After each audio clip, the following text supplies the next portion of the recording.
حي على الفلاح.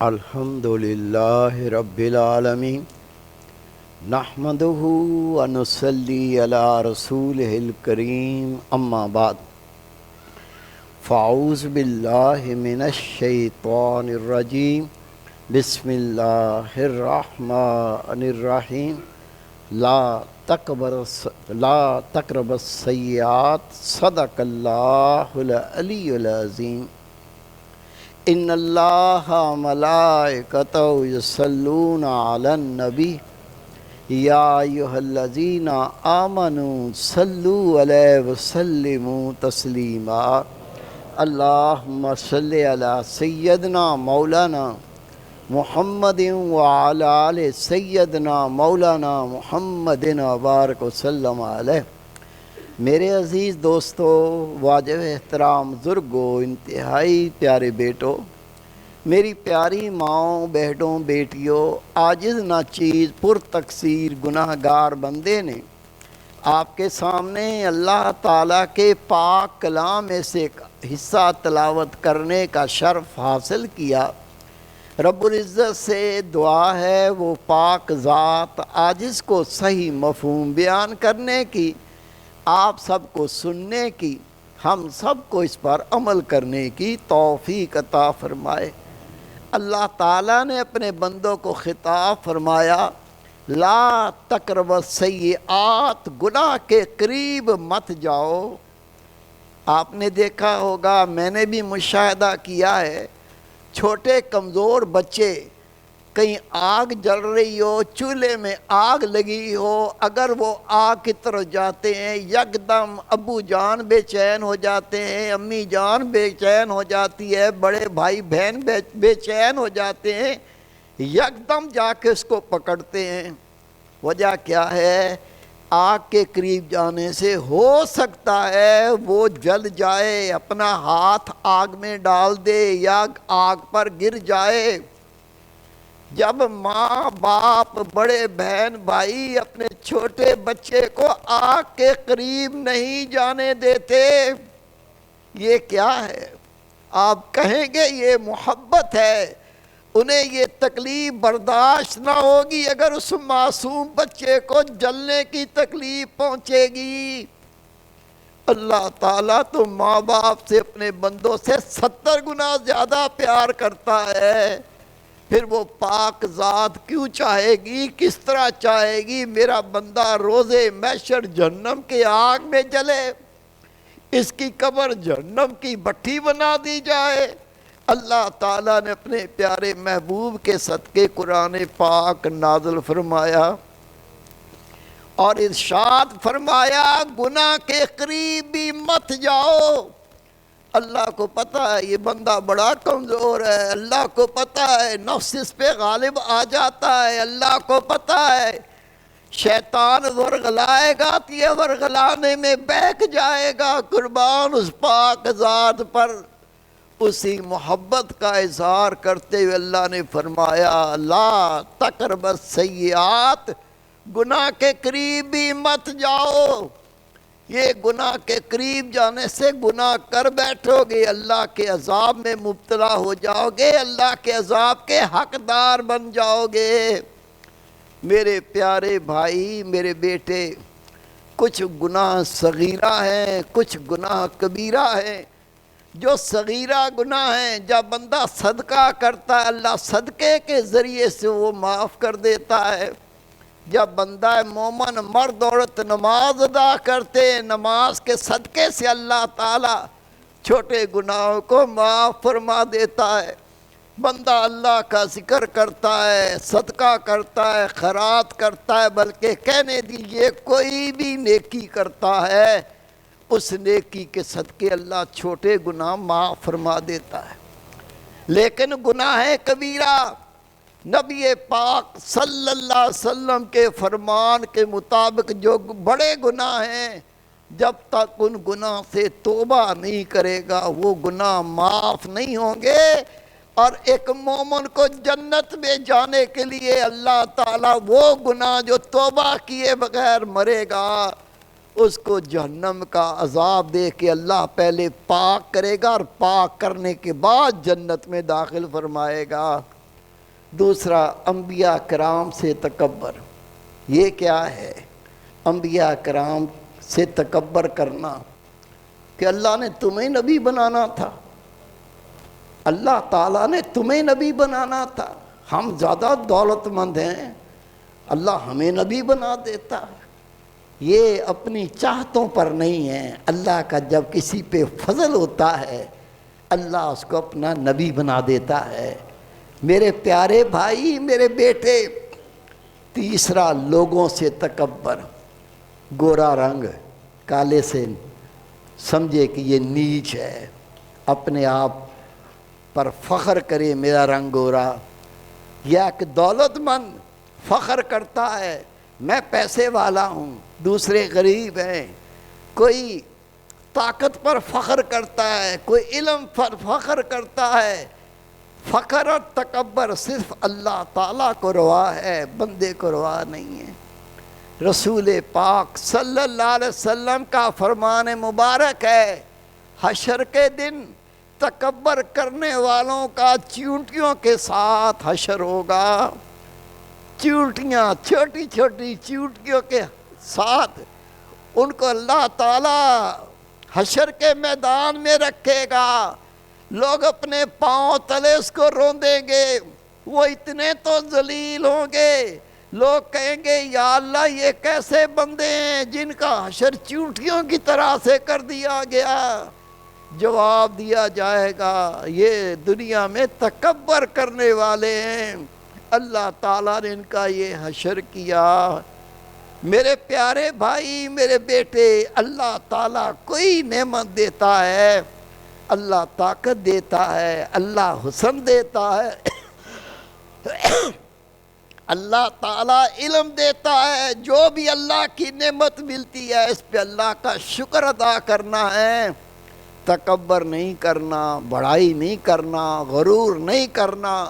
اس لیے کہ رسول پاک صلی اللہ علیہ وسلم فرماتے جب کوئی بندہ تکبر کرتا ہے اللہ اس کو ذلیل کر دیتا ہے، اور جو عاجزی انکساری کرتا اللہ اس کو بلندیاں عطا فرما دیتا ہے۔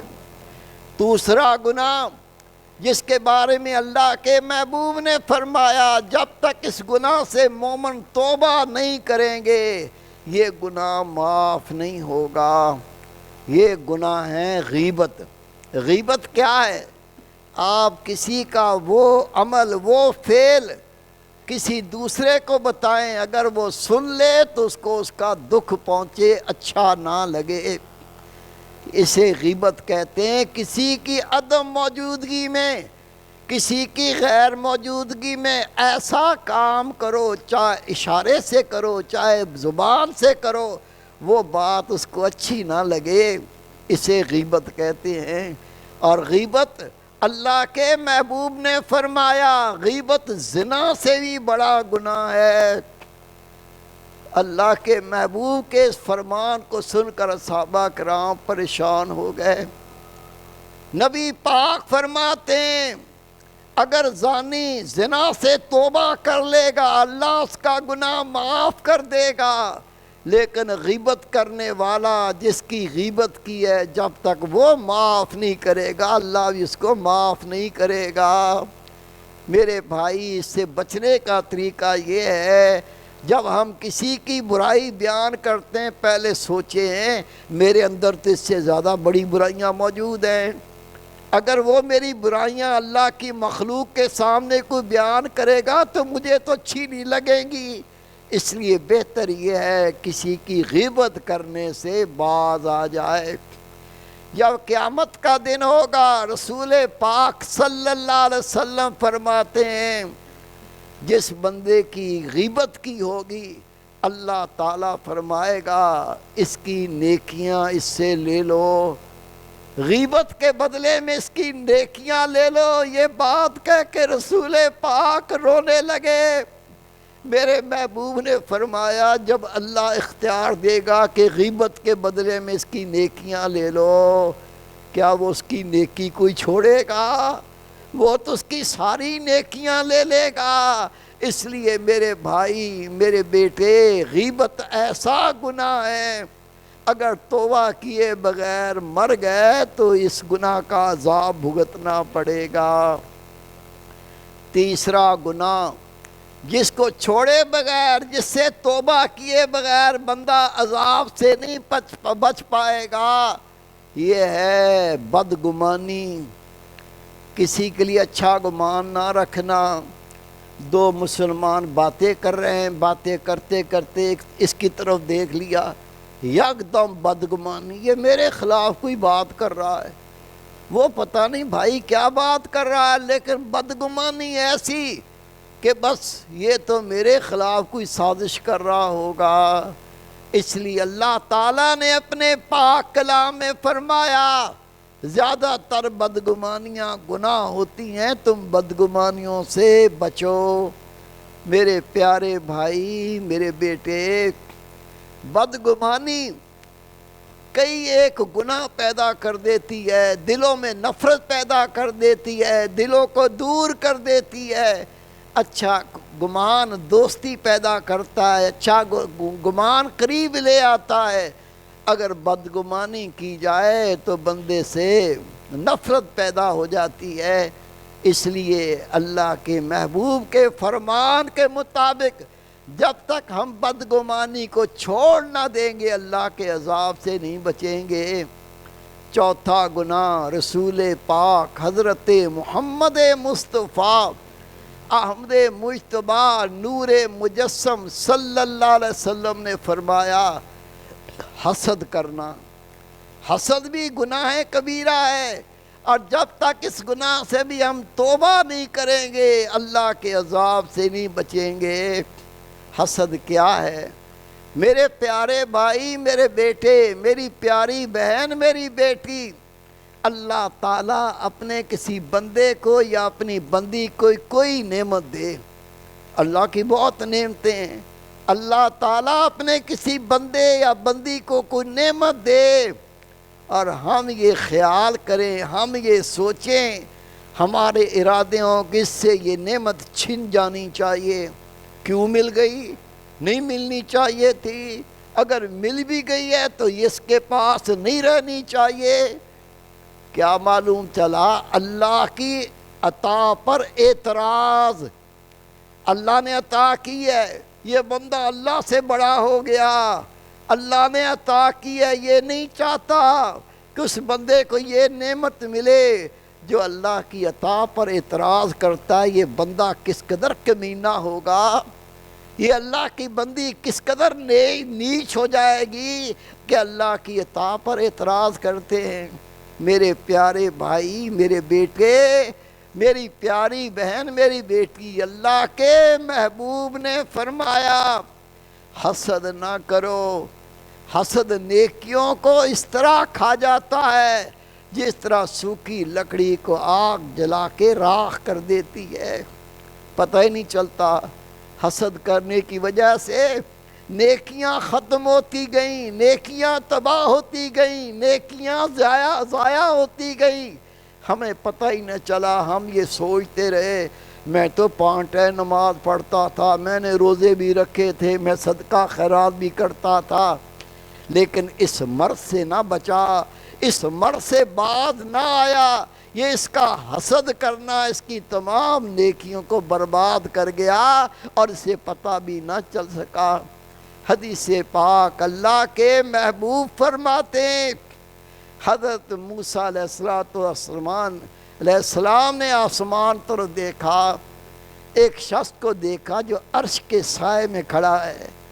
دیکھ کے آپ کو رشک آیا، یا اللہ یہ تیرا کیسا بندہ ہے، اتنا بڑا رتبہ، تیرے عرش کے سائے میں کھڑا ہے، یا اللہ یہ کون ہے؟ اللہ تعالیٰ کی طرف جواب آئی، اللہ کی طرف سے جواب آیا، اے میرے نبی موسیٰ علیہ السلام، یہ جان کے کیا کرو گے یہ کون ہے؟ میں تمہیں یہ کیوں نہ بتا دوں؟ اس کے کیا عمل تھے کہ میں نے اسے عرش کے سائے میں کھڑا کیا ہے۔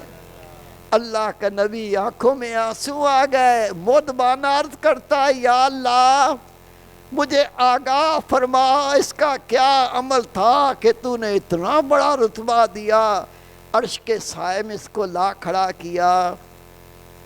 اللہ کی طرف سے وحی آئی، موسیٰ علیہ السلام اس کے 3 کام ہیں جس کے صدقے میں نے اس کو عرش کے سائے میں کھڑا کیا۔